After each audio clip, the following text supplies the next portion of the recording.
We're going to talk about third-party code, third-party libraries, the risks, give you a little bit of what's going on, and then we're going to also offer up some potential solutions for you. So my name's Jake. I'm the CISO at Risk-Based Security. Been doing vulnerability intelligence for a long time. Run OSVDB and Data Loss DB, if you know that. And I'm joined by Kimberly.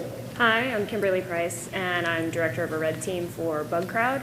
And before this, I worked in security incident response at BlackBerry and data analytics and threat intelligence at Microsoft.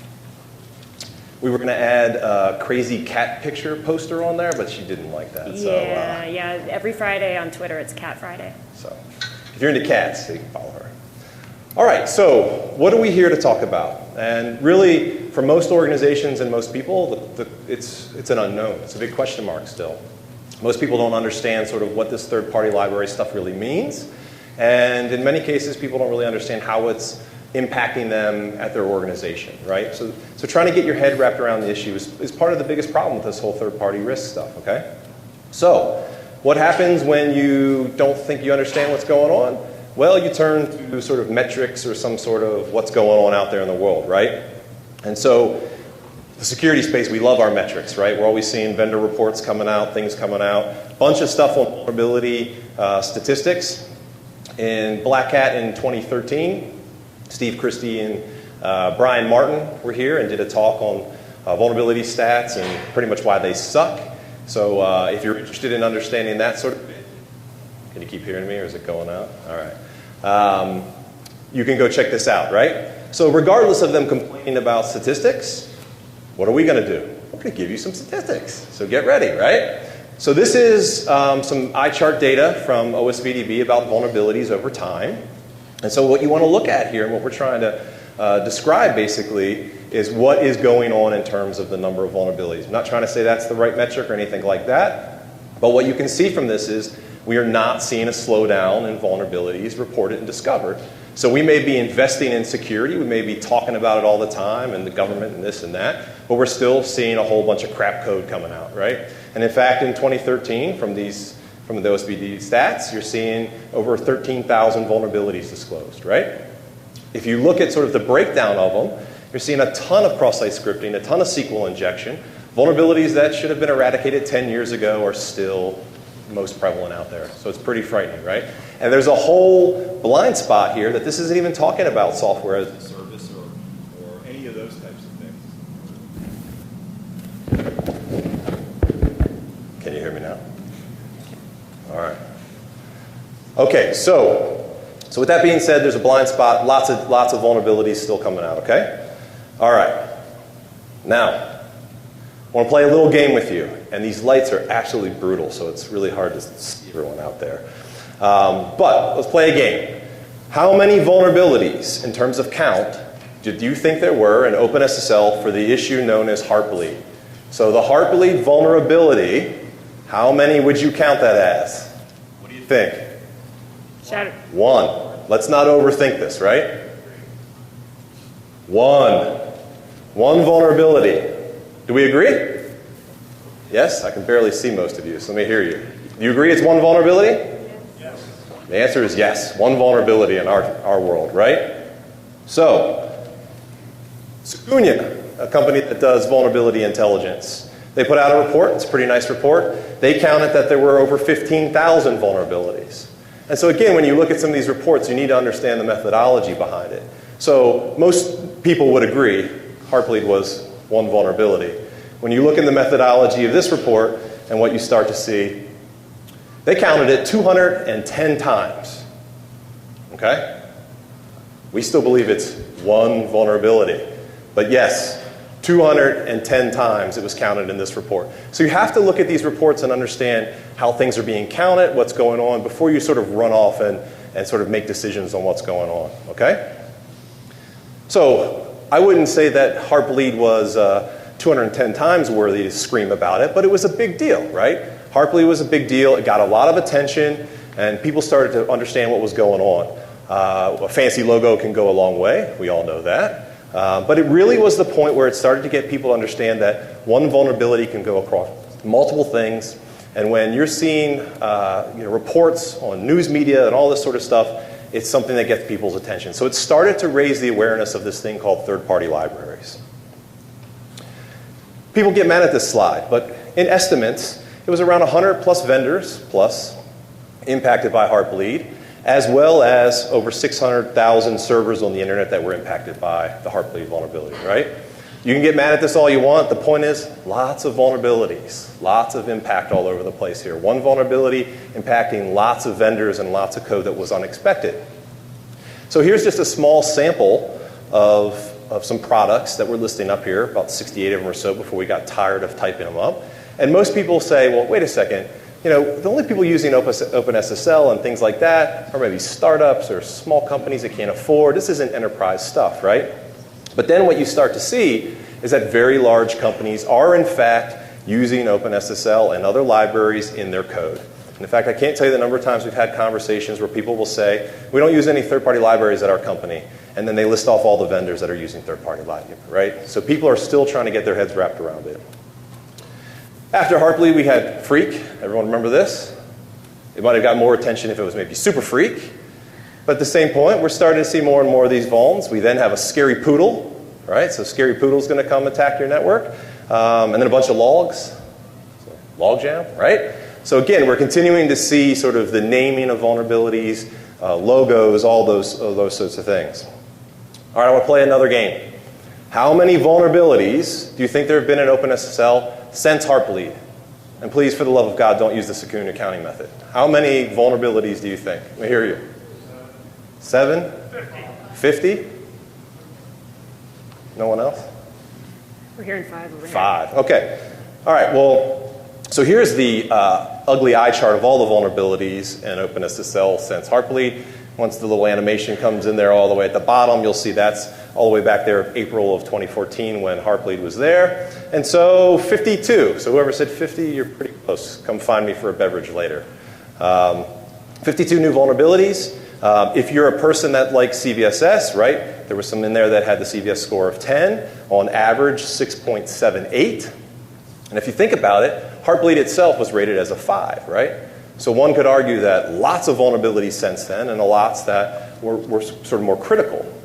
Now, if you hate CVSS, version 2, and maybe even version 3 that's coming, let's look at a different metric here, right? So let's look at, here we go, we're looking at 9 of these 52 had an exploit publicly available or some type of POC. Okay, so now we're talking about a little bit of a different way to look at it. And if you look further, 14 of those actually had a private exploit. All right, so just a different way to look at it. So many people could look at this and say, while we didn't see all these on the news, and they didn't all have fancy logos and whatnot, they could be more impactful than even the ones that we saw.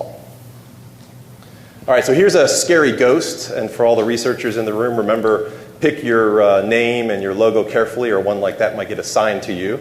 But the point of this is just to show that we're beating up on OpenSSL for good reason, but at the same time, this is much more than this, right? This is the GNU library Ghost.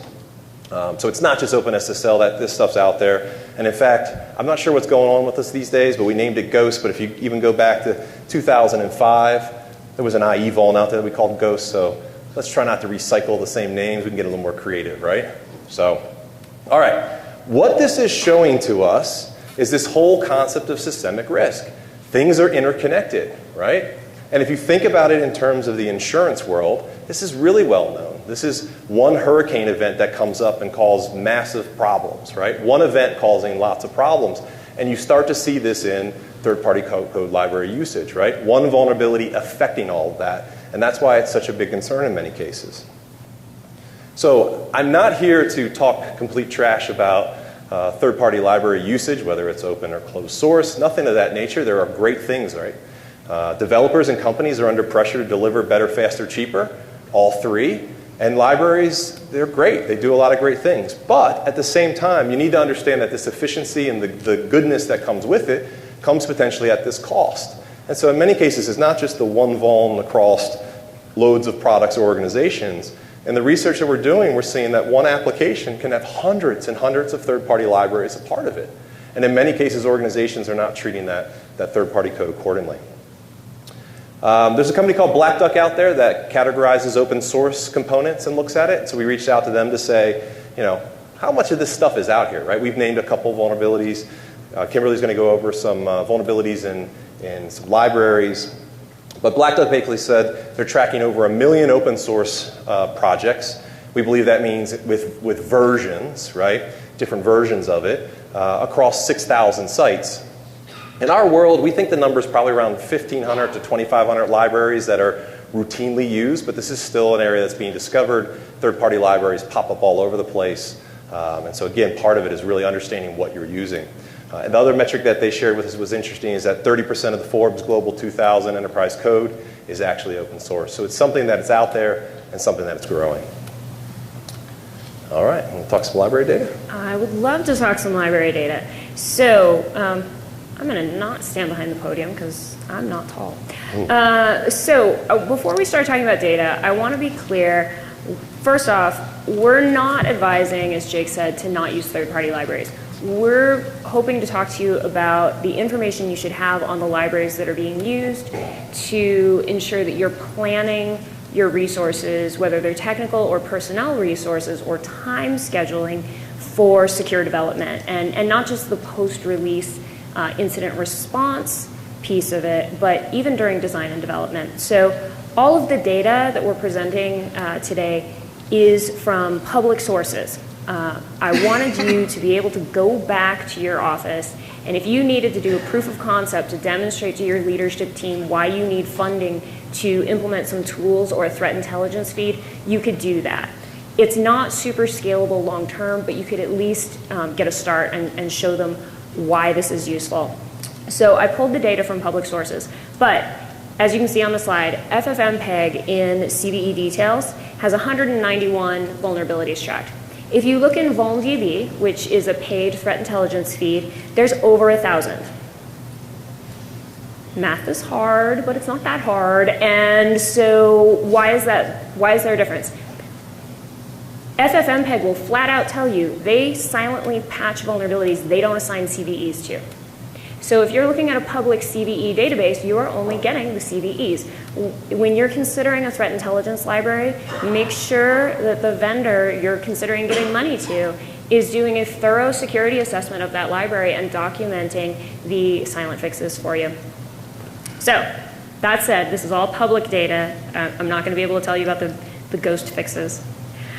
Let's start with OpenSSL. And I'm going to talk a little bit, Jake talked about the spread of this, but I want to start with them because it sets the stage for the other libraries we're going to talk about. Who uses it? Gmail, Tor, Yahoo, Tumblr, LastPass. LastPass is kind of a problem if they're holding all of your passwords. Pinterest, VMware, Dell, Dropbox, BlackBerry, all these companies.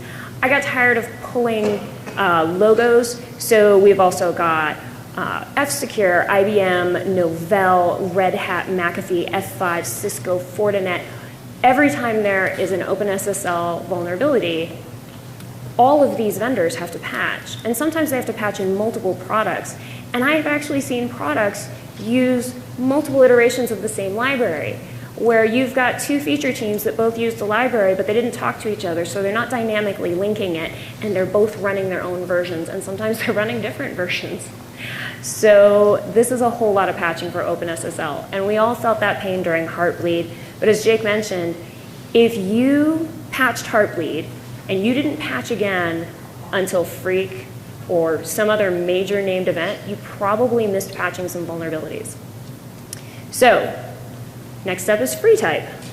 FreeType is a font rendering library, and this is super useful. I don't really recommend that you decide to start from scratch and write a font rendering library if you've never done it before. It's really nice to be able to use something that someone else has been working on for years and years and is used in Android, iOS, Chrome, FreeBSD. GhostScript is in printers all over the world. So you've basically got some things nested in there. It is also in OS X. WebKit. What's interesting is WebKit is another third-party library, so you have libraries nested in libraries. So anything that uses WebKit may be vulnerable when FreeType has a vulnerability. We've got Gentoo, Oracle, BlackBerry, Fedora, PlayStation, so we're starting to get into gaming devices, Opera for Wii, multiple video games. And so I'm not going to lie, it was kind of fun, like investigatively tracking down where all these libraries are, because it's in the American Girl doll game. I did not see that coming. Those dolls are a little creepy. Maybe they're going to hack you. But the bigger issue is FreeType, being a font rendering library, is used in a lot of places. So CVE 2011-0226 didn't have a catchy name. But it was a CVSS 9.3, and this vulnerability was used in Jailbreak Me for the iPhone in 2011. And if this were a locally exploitable vulnerability, the jailbreak would primarily be a terms of use violation, a EULA violation, but it was remotely exploitable. So there was a missing parameter check that allowed a malicious font program to move a stack pointer. And now all of a sudden, if you're using FreeType to render your email and your browser, just reading an email could own your device. So this is why libraries really matter, because now you have to wait. You can't patch FreeType. You have to wait for the vendor to patch it for you. libpng. We've tracked this to over 130 applications, including Google, Apple, Adobe, Microsoft, VMware, BlackBerry, Linux. It's everywhere. And the reason it's everywhere is compatibility. You want to be able to view PNGs on everything. So it's even in things like PowerPoint, Visio. And again, it's in WebKit. So again, you've got some nested libraries going on there. Solaris, VMware Server, countless applications. Tomcat. Now, we haven't talked about Tomcat a whole lot when we've given this presentation in the past. Tomcat is used in SAP, VMware, Nokia, EMC. You're starting to see a very different type of application. These are much more enterprise applications. You're not seeing Pinterest up there. But SAP, that's your accounting and payroll. That matters a whole heck of a lot. So we've got that all over the place. And you're also starting to see the same vendor logos over and over and over. And that's going to be important in a minute for the next slide. Flash Player. Flash Player's in Microsoft and Oracle and IE and Chrome and Firefox and BlackBerry and WordPress and even Apple. You can point to the fact that Apple isn't shipping Flash Player, but if you've got users in your enterprise with Macs, have they installed Flash Player? How are you getting that fixed? So Apple is still issuing patches for Flash Player on Mac, so that still has to get updated as well. And then a few other things. It was actually used in some Samsung smart televisions as well. Don't know if Samsung's patching that or not, but. And then Java. Java wins hands down on the vulnerability spread competition. We shipped it to Mars. It is on the Mars rover. It's in almost every, I jokingly thought it would be easier to list the places it wasn't used. It's not used in towels, for example. It is in nearly everything. And so, jumping ahead, let's look at the actual breakdown of numbers. This is from January 1st, 2007 until June 30th, 2015. And when a library wasn't around that long, I'll note it in the data. So OpenSSL across this 8.5 years has had 90 vulnerabilities. They're averaging 10 to 11 a year. But they're only releasing 3 times a year. So from a patch management perspective, you're only going to have to update that library on average 3 times a year. Their average CVSS score is 5.49 if you're into CVSS. But as Jake mentioned earlier, Heartbleed was only a 5, so sometimes really bad stuff comes in small packages. FreeType had 50 vulnerabilities, about 2 releases a year. And you can see their CVSS score is rather a bit higher at 7.43. libpng, dropping down even further, only 28 vulnerabilities over 8.5 years, 6.65 in the CVSS, 2 to 3 updates a year. Tomcat, jumping back up to 100, 5 updates a year on average, CVSS of 4.72 though. And here's where you get into weird things with your data. Tomcat will CVE really low CVSS score vulnerabilities. They'll issue a CVE on like a 2.4. And a lot of vendors will only CVSS in the 5 and above range. So again, Data isn't perfect, but this is what's publicly available. You'll see 100 vulnerabilities, but overall the impact is much lower. Flash players, 2009 to present. They have 522 vulnerabilities in that time, but they have a very consistent release schedule about once a month. And their average CVSS score is 8.96.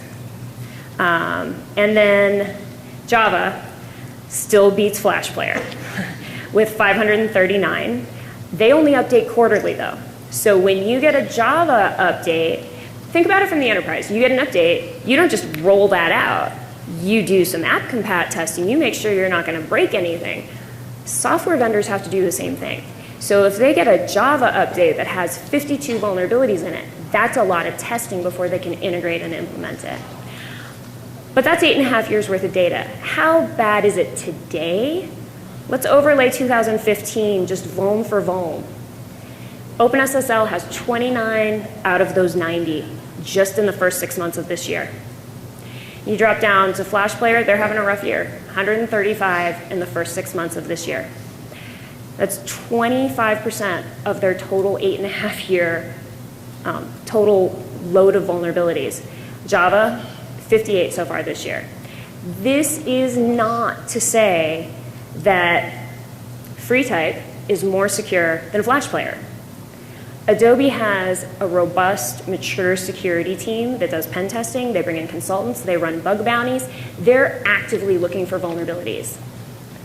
I don't know what I don't know about FreeType. So again, when you're looking at data, this is not telling you what's more secure. It's telling you how to plan your resources if you're using any of these libraries.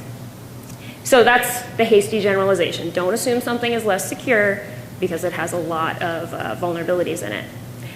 So you're saying, well, wait a minute, you just told me how many vulnerabilities things have. I thought we weren't supposed to just like count vulnerabilities and say it's insecure.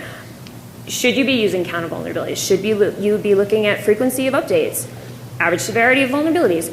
Maybe the most important thing is there a POC or exploit? Yes. There is no one measure to rule them all. It's all data you use to make conscious risk decisions. And what we're going to talk to you a little bit more about, this is all laying the groundwork for what Jake's about to talk to you about around window of opportunity. So how long has the vulnerability been known for, and is that a factor for you to think about as well? Thank you. You're very welcome. All right, so we've tried to sort of lay the land for you of what this third-party library stuff is, give you a little feel for where it is, which seems to be everywhere, and sort of what's going on. But in terms of what you can do at your organization, right now it sort of feels like a little helpless, it seems, right? So we want to talk to you a little bit about this thing called VTEM. And it's a number of years of research finally coming together. This is the first time we're talking about it publicly. And so it stands for Vulnerability Timeline and Exposure Metrics. And so basically what it is, it's a framework that's trying to define and provide guidance for vulnerability timeline tracking. Okay? So if you think about a vulnerability, there's a life cycle associated with it, right? From the time a vulnerability is introduced into a code base, to it's discovered, to it gets fixed, and all this sort of stuff. There's all these dates and time points, right? So this framework's trying to define what those dates are, and then some calculations that maybe can give you some metrics, right? And those metrics can allow you in doing better vendor evaluation, better product evaluation, and then ultimately at the end, understand the exposure that your organization is really facing to these issues, okay? So we're going to run through this a little bit. But you probably sit there and say, do I really care about this stuff, right? So we're hoping that you should care for a few reasons. And again, the metrics should help you evaluate and select vendors to work with that actually care about security, right? So we keep tracking data left and right. Nothing looks like it's getting better. 10 years from now, if we give the same talk, are we going to say the same crap? Bones keep coming, breaches keep happening. Nothing seems to be sort of moving it in the right direction. Well, if we actually start to have some metrics that can better evaluate our vendors, maybe that can force vendors to actually start producing secure products, right? So instead of working on that next feature, maybe they'll start working on actually securing their products, since we know there's going to be some evaluation against them. If you choose to work with vendors and use your wallet or your pocketbook and put it with vendors that care about security, can start to force things down that path, right? Market forces prevail. maybe instead of sort of the software liability arguments that keep coming up. And then secondly, it's actually going to truly help you understand your organization's exposure and what vendors and what products are really sort of the biggest offenders in your organization. What are you dealing with? Okay? So what do we want to accomplish with VTEM? So we want to define the timeline and exposure terminology and try to make it consistent usage, right? So for organizations, for researchers that are discovering vulnerabilities, as well as software vendors. And even more so, define expectations for certs, for the software vendors and researchers on the dates and the data that we're looking for in their vulnerability research and their disclosure or coordination processes. So again, it's a framework to assist your organization with understanding your own time of exposure, identifying those vendors and products that are contributing to this exposure, allow you then to create a scorecard where you can monitor performance of these vendors and products, and assist you more than anything of maybe that upfront, select the right vendors and products to work with. Understand that total cost of ownership of making these decisions. So dates. So there are 9 dates right now that are part of the VTEM framework, but there's already another one being argued that needs to be added into it, which is fine. You know, this is meant to be a living framework, but think about it. So here they're quickly, right? Vulnerability is introduced at some point in time. A vulnerability is discovered at some point in time. A vendor is informed at some point in time about it, and then at some point later they respond, right? Now things get gray in the vulnerability lifecycle. If you actually spend the time to do this, these dates are all over the place. They're not sort of linear, straight. I mean, you know, things come out before other things happen, and so it gets a little murky at times. But again, defining the dates that we want to understand, this is what we're doing first. So vendor informed about it. Vendor at some point acknowledges this. Then we're going to get a vendor solution to this situation. Again, another point in time. And then the disclosure of it, right? Okay, now, if a vendor doesn't do what we expect in terms of a solution, maybe there's a third-party solution or a fix that can help it. There's a date for that. Exploit publish date. Again, that could come out well before any of those other ones. But there's a date where the exploit becomes public. And then the final one that helps you with your organization is when do you actually solve this? When is it the solution implemented at your organization? So these are the core dates of the framework right now. So, great. Just throwing a bunch of dates at you. What does that actually mean? What does it matter? Let's show you the money, right? Okay. So over the next couple slides, I've just picked one vulnerability to sort of give you a flavor of how this can work. So this is an old school NetScreen vulnerability that I personally have understanding of and know that all the dates for these calculations exist, okay? There are tons of vendors that could have been picked and bad examples and all that sort of stuff of things. We can go into that later. But this is a NetScreen vuln from back in 2002, a long time ago.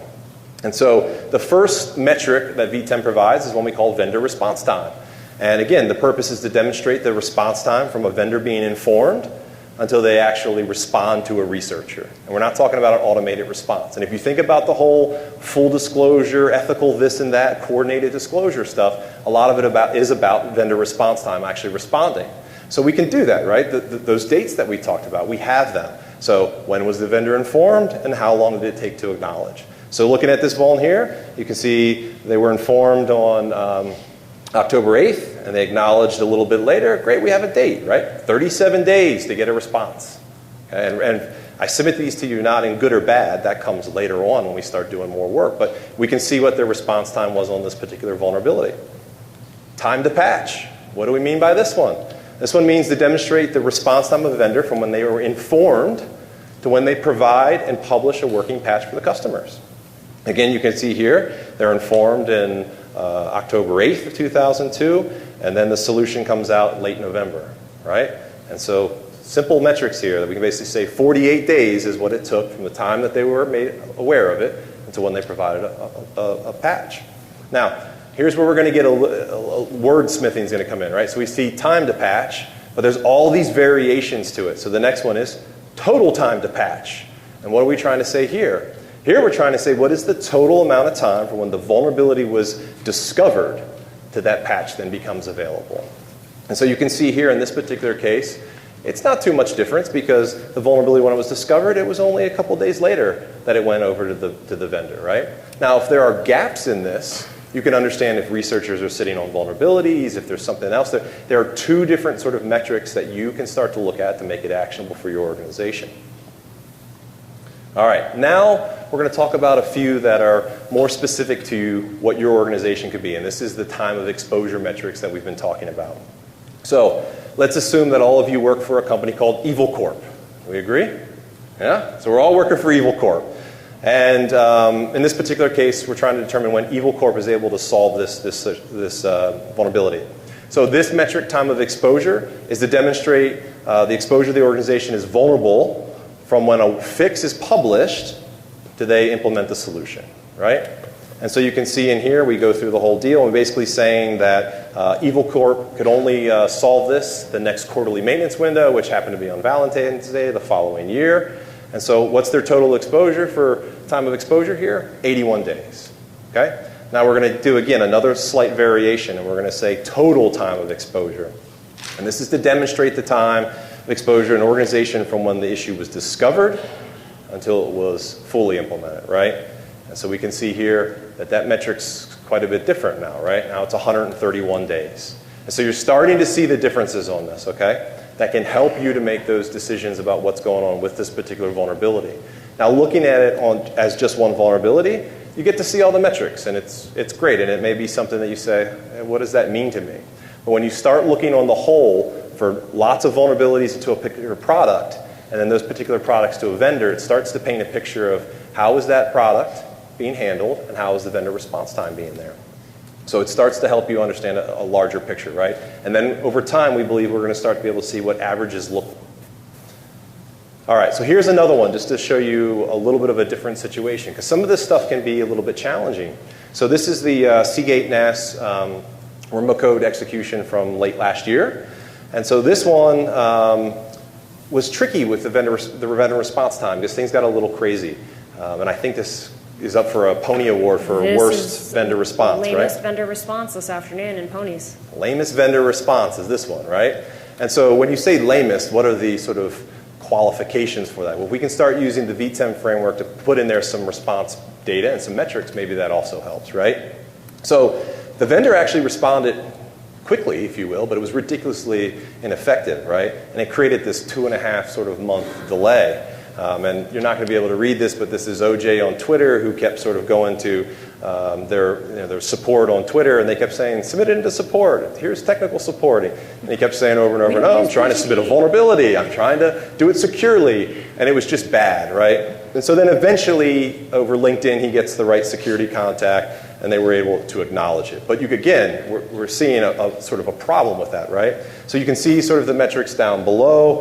Again, it was October of 2014 when it was discovered. A few days later is when he started trying to make the contact, and then there's new vendor contact, and then ultimately it was acknowledged in the next year in January. So at that point in time, we're talking about 83 days to actually get some sort of proper response from the vendor, okay? And again, just for the sake of it, we started showing you some of the calculations. Again, assuming Evil Corp, patching 90 days later, you can see sort of the amount of time. And what you can start to see is that when communication through vulnerability disclosure and contacting vendors and those sorts of things happen, it starts putting your organization more at risk. And so therefore, you want to work with vendors that have this down, that actually when you contact them and say, hey, I have an issue, you don't get spun around for 2.5 months, because it's putting you at having more exposure for you than you need to. But wait, there's a lot more, right? So a report came out here recently from Symantec, and it said, did you know it takes 59 days on average to create and publish patches for 0 days? Does anyone know what the heck that means? Well, if you actually look in the report a little bit more, what you find is they say the average time taken between publication and patch. And so many would say, well, is that what we're talking about with 0 day? Right now, I don't know who agrees, and again, I can't see you all, but I feel like 0 day term has been so bastardized that it's used sort of all the time, right? So if you think about old school O day or 0 day, in many cases it was used to define some sort of issue that the vendor didn't know about or it wasn't publicly disclosed. That was typically what O day is. But now you're hearing all sorts of things where maybe something goes out public, right, but it doesn't have a fix with it, and now we're calling those O days. So it's getting sort of confusing on what the heck's going on, but you can see, again, these are just some random things pulled from Wikipedia and the like, where you can see, again, a zero-day vulnerability refers to a hole at the software vendor unknown to the vendor, right? So the whole point here is, can we finally, with the VTEM framework, define what the hell O-Day is, right? We do have some dates now that we can talk about. And maybe what we're trying to describe with zero-day or O-Day, there's a couple flavors to them depending on what we're getting at. So again, a couple dates that are important here, right? The vendor informed date, the disclosure date. And again, if you're one of those folks that argues it's actually about solution date, well, that date's there as well, right? But again, if we want to say, hey, 0 days when a vendor doesn't know about it, or it hasn't been publicly described, on this chart here, you can see from those 2 dates, that's what we're calling 0 day. And then anything after that is not really 0 day, right? So look, we can argue this stuff to death, but it would be really nice to finally sort of, with some dates, describe what we're talking about so we can communicate consistently. All right, more to come with the framework, right? So exploit availability, this is a big one, right? Because again, the life cycle changes differently. And when you talk about prioritization of vulnerabilities, which have been some great talks that Kimberly and some others have done as well, exploit availability in many cases can mean a hell of a lot more than any sort of CVSS or things of that nature, right? Time of exploit exposure, what are you dealing with there? And then there's all these other variations potentially to look at, right? So we've been saying total time to patch, but is that really when it was, should it be something different? Should it be when it was introduced?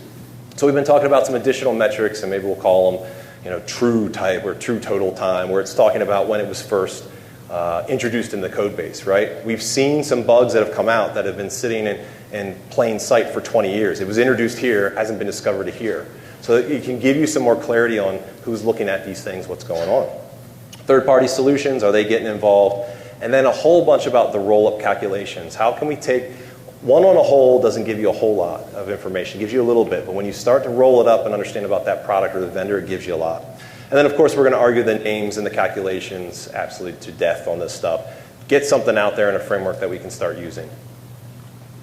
All right, so I want to talk a little bit more about sort of that exposure analysis, and in order to do it, I'm going to talk about some SCADA things, okay? So, Schneider Electric. It's again, this particular vulnerability is something that's near and dear. We know all the dates, and so that's why it was selected. It's a little bit of an odd, confusing one, but want to share this with you so you understand how this stuff happens.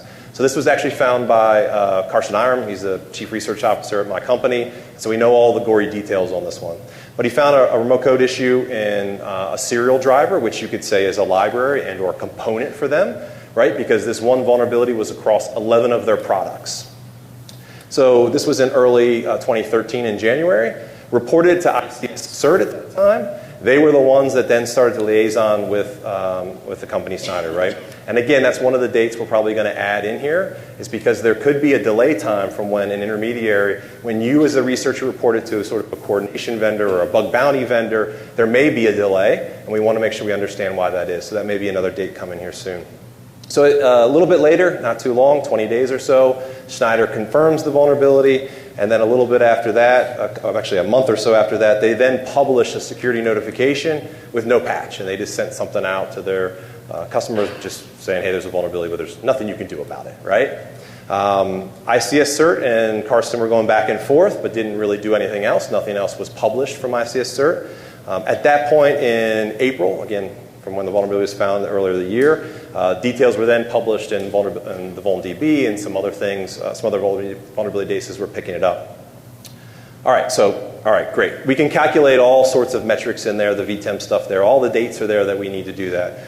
But what I want to focus on is a couple things.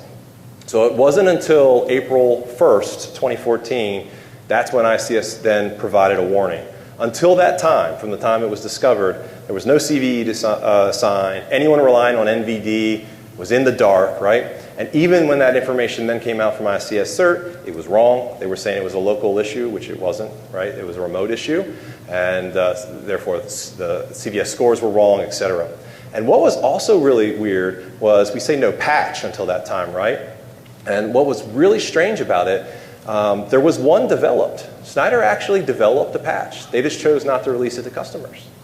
They basically said, patch is there, but we're not going to include that until we do a roll-up into another version that we're going to release. So again, you start to think about this. There may be a fix for the issue, but your vendor's not even letting you get to it. So again, reminder, this vulnerability was discovered January 5th, 2013. ICS CERT, April Fool's Day, imagine that, 2014, releases it. And so when we start to look at some of our VTEM calculations, you're saying here the total time to patch is 451 days. Okay? Now, why does this matter? Because VTEM gives these metrics of time to patch and total time to patch. And so they're not saying, hey, the product's great or it's bad, but they're, again, talking about the vendor capabilities, the response capabilities to these issues. Unfortunately, right now, not that many date information is being provided, and we're not sure why, right? Why does an ICS CERT provide this stuff? We should be asking that. We should be wanting these things. And so with everything, we see that not all vulnerabilities are equal, and so it takes a different amount of time. But in general, we're seeing that people believe 180 days is probably reasonable, and many people believe it should be 90 or less. We did a quick calculation using about a 2-year period for some SCADA vulnerabilities. 25 vulnerabilities were analyzed from 14 different vendors. On average, the total time to patch was about 155 days, with the worst being the one that Carson discovered at 451. Why is this important? Because when you talk to sort of any energy or SCADA people, they always come up and say things like, well, look, there's this NERC requirement that we have to do all our patches in 30 days. So yeah, we're really good at that patching stuff. 30 days, that's all our exposure is. But the reality is when you look at these things, your time of exposure or total time of exposure is based heavily on your vendors and their responsiveness and how they're handling things. So this gives you just a different way to look at things of what you're dealing with. All right. I've only got a few minutes, so I'm going to go fast. We started giving this talk. We had a 25-minute talk slot last year here at Black Hat. And we had a bunch of vendors in the audience who were really interested, asked for copies of our slides. And so like I said earlier, we were trying to help people use this data in their business and put it to use without being a data scientist. So the vulnerability data is out there, it's public, it's free. If you have a paid vulnerability feed source, awesome. You need spreadsheet software. You really can do this with Excel. Probably a browser would be helpful. I highly recommend it. That is really all you need to do all of the vulnerability analysis and trend analysis that we talked about earlier. So VMware came to the talk, and they've got a pretty mature security response and really security assessment team across the board. And they wanted a copy of the slides. They invited us to come speak at their internal security conference. They were talking a lot with their leadership team about security risk. And they discovered, just like I had discovered when I had been at BlackBerry, your legal team is your friend. Crazy, I know. Your legal team is your friend because they care a lot about third-party compliance. They want to make sure they're clean and true with all the legal agreements. So if a developer just implemented a library and forgot to document it somewhere, your legal team may be able to help you get funding for things that you need to monitor that better, because you can't fix something quickly if you don't know all the places you use it. Going on an Easter egg hunt looking for where you've implemented OpenSSL when there's a heartbleed happening, you need to know exactly where it is. And so they, like I said, had a mature incident response team. What they did was they added proactive evaluation and rating and approval of third-party libraries. So now if a development team wants to use a library, they have essentially a dictionary or a playbook of here are the things that are approved for use in these situations. Here are the things that are approved for use in other situations. Here are the things that are not approved for use because we're not willing to take on the security risk. And as I mentioned, the legal team gave them funding to implement a source code scanning tool that would tell them what libraries were in use where, what vulnerability loads came with it, so that they could really quickly, when that new advisory came out, go figure out exactly where they had to patch. So,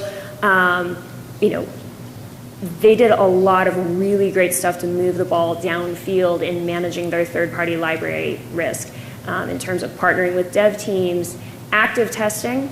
You can't just test your native code. If you're taking on a third-party library, it's yours to have and to hold now. So you need to start contributing back and actually testing that library as well. upstreaming vulnerabilities to that library vendor to make sure that's staying secure because you're using it. Quick action and response. We started giving this talk last year focused on security response, helping security response teams talk to their development teams about patching libraries. But the reality is, where are vulnerabilities created? Design and implementation of your security development lifecycle. Where are they identified? Verification, and usually in your response phase after you've released the product and your external security research community does you a solid, helps you find out all those vulnerabilities you didn't know you had. Unless you use third-party libraries, because then vulnerabilities are being identified all the time. And so you could design your application using library version 1.4.6 in design phase, but by the time you get to release, they're up to 1.4.9.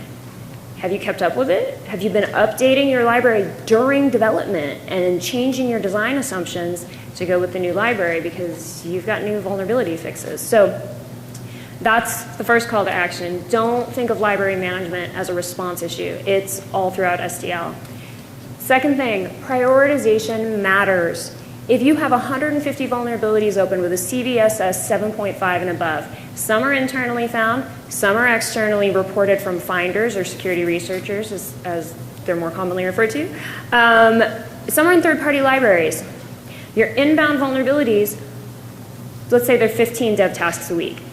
Do you even know how many security dev tasks you fix a week?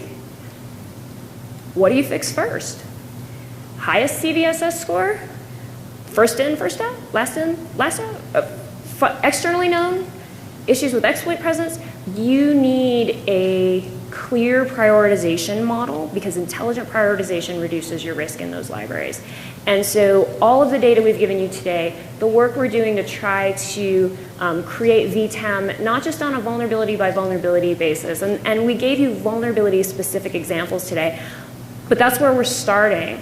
We need more data, we need more dialogue about how to build this so that we can take it up to the vendor level and say, on the whole, looking at the body of vulnerabilities that this vendor was responsible for, here's what their time of exposure is, here's what their responsiveness is. This is a mature, healthy organization, or they're kind of languishing. I just like The Incredibles, and it's a good. So, proactively manage your risk. Understand what third-party libraries you're using and where. Treat those libraries with as much diligence as your native code. Use data. Go talk to your leadership team about, hey, that library we just adopted, they had this many vulnerabilities last year. That's X% more vulnerabilities than we had last year with our current dev team. How are we going to do that? How are we going to fix that? Do we need more resources? Do we need to plan our schedules differently? Have that conversation to make sure you're spending resources on the most important things. And work with vendors who care about security. Like I said, it's not just about vulnerability load. It's about responsiveness. It's about they clearly make security a priority through pen testing, through their security advisories. You know what a secure organization culture looks like. Look for that in your vendors. And try to collect more data on the date metrics. And the more data we can get, the better we can measure these things. And please, please, please get in touch with us if you would like to work with us on VTEM, or if you have feedback, both about this talk or about VTEM, we would love to hear it. So, and I just got the 0 sign, so I think do we have any question time, or are we done? Done. Alrighty, come ask us questions out in the hall. Thank you.